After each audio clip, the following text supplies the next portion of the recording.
back, everyone, to the channel. I just want to say how you doing, I hope you guys are having a great day until you watch this video. I have 6 unpopular opinions. I just really want to talk about them. I just want to get it off my chest. It's just something I've been thinking about doing for a while, is talk about my hot takes / unpopular opinions. So that's what I'm going to do today. And, you know, make sure you guys get some salt if you guys don't like what I'm saying. And that's why it's called unpopular. If you don't like it, I'm sorry in advance. No, I'm not. So, number 1 on the list is popular book / series you don't like. This one's a pretty easy one, and it was probably one of my most disliked books I read last year, just because it was super hyped, and I just never understood why, and that is The Name of the Wind. I, till this day, still have no idea why this book is so popular.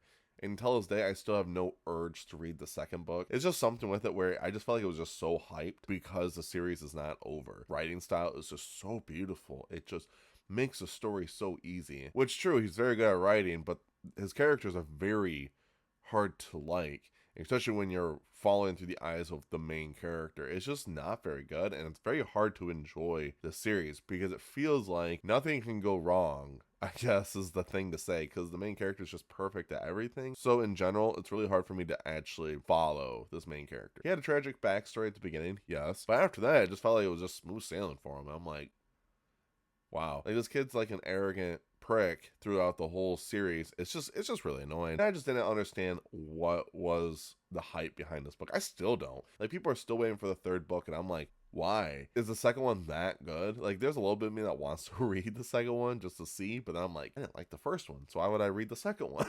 And also the things that's been going on with Patrick Rothfuss behind the writing, I'm just like, really? Is it really worth the hype? This guy's just not. I'm guaranteed this guy probably doesn't even write. Like, he probably has no idea what to do with the book, and that's why he hasn't wrote anything till this day. Just saying. Number 2 on this list is a popular genre that you rarely reach. It's not. This one's not like a hot take, I guess. I rarely grab sci-fi or mystery, especially sci-fi. I've been trying to read some sci-fi.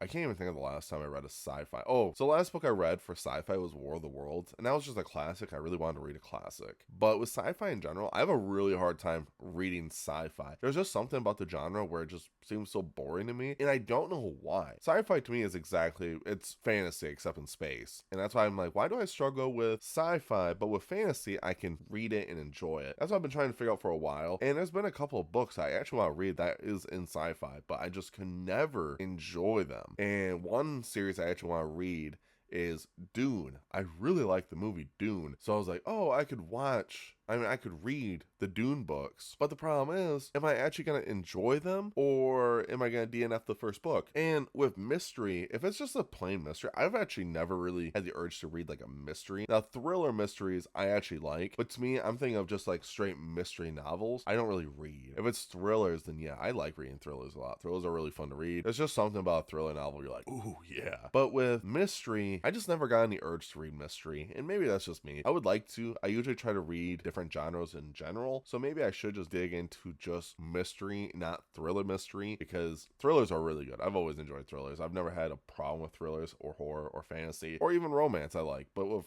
mystery and sci-fi, those are just the weak links, and I'm sure I could find a sci-fi series that I really like, or just a sci-fi book. I mean, sometimes I read like Michael Crichton, and he's considered sci-fi, but his sci-fi is not what I expect, so his sci-fi is pretty fun to read, but it's when I don't actually understand. I'm been trying to figure out how I'm approaching sci-fi. Maybe I need to go a different route. Maybe I shouldn't read series, something. I have no idea, but maybe I would like to read sci-fi. Number 3 on this list is an author you can't seem to get into, and this one's gonna be a lot, and that is Brandon Sanderson. I know he is the fantasy booktube darling. Whatever he touched turns to gold. What he does for the book community, what he does for indie authors, he does a lot of good things, and I really respect him. I do. But oh man, I cannot get into his books. I read the first book in the Mistborn series. I am 4 books deep into the Stormlight Archive. I'm starting book 4 in September, and I just cannot get into his writing, his books. I don't know what it is, but I just cannot. And I feel like there's a little bit of me that's like, oh man, this guy guy, like, wherever he touches turns to gold. Like, the community of BookTube loves him. He is like Sarah J. Maas or like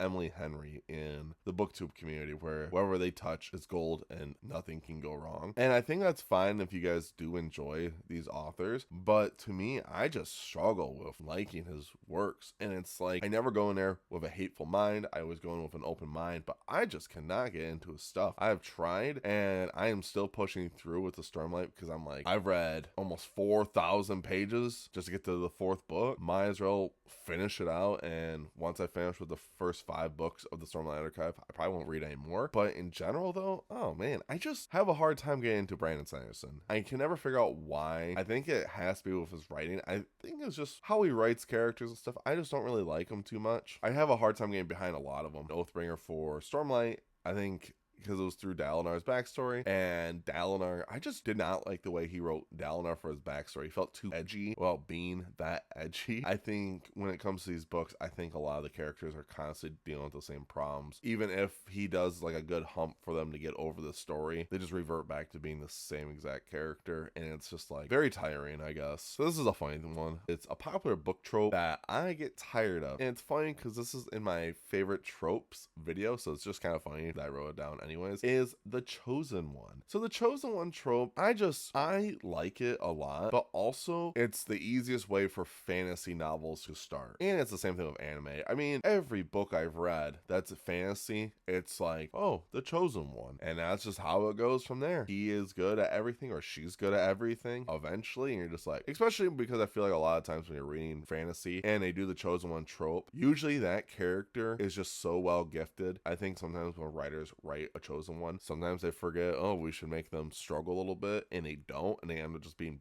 perfect at everything. And that's like a problem too to me. That's why I struggle with reading certain genres of books, because they make the MC just great at everything, and it's really hard to get behind because you're like, this is not real. And that's always been one of my things about the Chosen One trope. I love it, but I also hate it because of those reasons. I think when it's written well, oh man, it's so good. But when it's not written well, it's rough. A popular book / series I have no interest in reading. I want to do a video of this eventually for the BookTube community in general. I feel like when BookTube finds one book, so when you have a bigger name channel that finds this book, they'll hype it up so much that I think a lot of other smaller channels will just like nip at it, and they also will hype the book up because they know, hey, we'll gain views from it. Maybe that's how I view it, and it just trickles down where everyone just believes, oh, this is a really good book, or this is a really good series. Mine is where I just don't really have interest in it because I think it was just a hype, and I'm tired of reading books that are just super hyped up. So I just refuse to do that, because I don't want to be influenced by other people's opinions. And sad to say, but that book series currently is Jade City. So the Jade City series, I don't really have any problems with it. It looks like a really fun series. But like I said, that's something I would want to read in another year or so, because the book was so hyped up. I think it was last year when the book was hyped up, and it was all over BookTube, and I'm just like, oh. I'm also on the other side where it's like, oh, this is really good for the author. It's great for the author. I'm not hating on the author. But what I'm saying is, when I see how hyped these books are from other booktubers, there's a little bit of me that's like, is it though? Is it really that good? That's my other problem is it though? Because I feel like a lot of booktubers are not always sincere with their honesty. I think a lot of them just beat around the bush. And when this book is so hyped, I think they just follow the bandwagon. They just want to grow from that. And that's how I've always felt when I would see these books. I used to be fearful of how I would do reviews. If I didn't like a book, I'd be like, oh, I'm not going to say that because this book is really popular and it's going to affect my channel. But now I decide I'm just going to say what I want. I'm not going to try to be mean, but if I don't have any interest in this book or I didn't really enjoy this book, I'm going to be honest. I feel like that's what should be the approach in BookTube in general, is you're just gonna be honest. Yeah, with the Jade City series, I don't really dislike it. Like I said, I actually wanted to read it, but because of the hype, it's like in my mind, I was influenced to be like, oh, I have to read this now. I have to read and see how great this book is. Instead, I took my time and I decided I'm not gonna read this yet, because now I can go in with no opinions and decide, okay, is this book actually good? Is it worth the hype? And I really like that idea. Number 6 on this list, the last and final one. I don't think this one's much of a hot take, but I put it on here anyways. The books are better than the movie. And I have to say, I strongly disagree with this. There is plenty of movies that are way better than the books. For one, that always goes through my mind, and it's the greatest trilogy of all time. Granted, don't get me wrong, I love the books. I have it tattooed on behind my ear, but that is the Lord of the Rings trilogy. The Lord of the Rings trilogy is way better than the books. It's not even close. So for me, every year in December, I binge the trilogy. I don't do that with the books. I haven't read the books in about 4 years from now. And don't get me wrong, I respect what Tolkien did for fantasy. I really do. For me, if I pick a top 10 fantasy books, it's not technically in there because I feel like it's just very generic. I've always pointed the Lord of the Rings in there, but it's always an honorable mention for me when it comes to the movie trilogy. Oh yeah, I'm watching the movie trilogy all the time. Everything about it is beautiful. The practical effects, the special effects,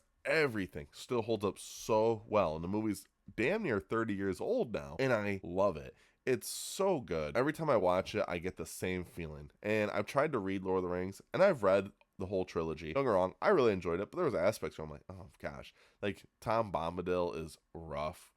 People can love Tom. I think Tom's a cool character, but I'm so glad it's not in the movie. I think the movie itself I think the movies are just better. I mean, that's just the hard truth. The movies are just better. The books are fun. The books are really fun. You learn a lot of lore. You learn a lot of fun things in these books. It's not even comparable. And I think another one's like Howl's Moving Castle is much better for a movie than it is for a book. Eventually I'll be doing, I think I kind of want to review a lot of the Studio Ghibli books, depending on how many there are. To my knowledge, it's just Howl's Moving Castle, but if there is other ones, I'd like to review them all anyways, because I think it'd be a lot of fun. But yeah, for the sixth one, that's what I have for is like Lord of the Rings is the best one to compare from book to movie. Granted, there's gonna be a lot of Lord of the Rings fans that are like, oh well, they took this out, they took this out. Sometimes you gotta do that for a movie to make it the pacing better. I would say, oh well, we got a show, but we all know the show is not good. But in general, though, I really do enjoy the Lord of the Rings books, but I also enjoy the movie much more. I just think everything they've done for the movies is so good, and just the respect they have done for these books are phenomenal. If you guys made it to the end of the video, I do appreciate it. If you guys did. Make sure you guys let me know down below what is your unpopular opinions. And do you agree with what my unpopular opinions are? Or do you think I'm just a salty man and that's about it? That'd be also cool to see and hear. Make sure you guys check out all my socials down below. That would be really cool. I like to post random things on Instagram. I don't really post a lot of book things, but once a week I just post random things. So there's that. And of course, last but not least, make sure you guys stay safe, stay hungry, and tell someone you love them. I'll see you guys in the next video. Stay weird.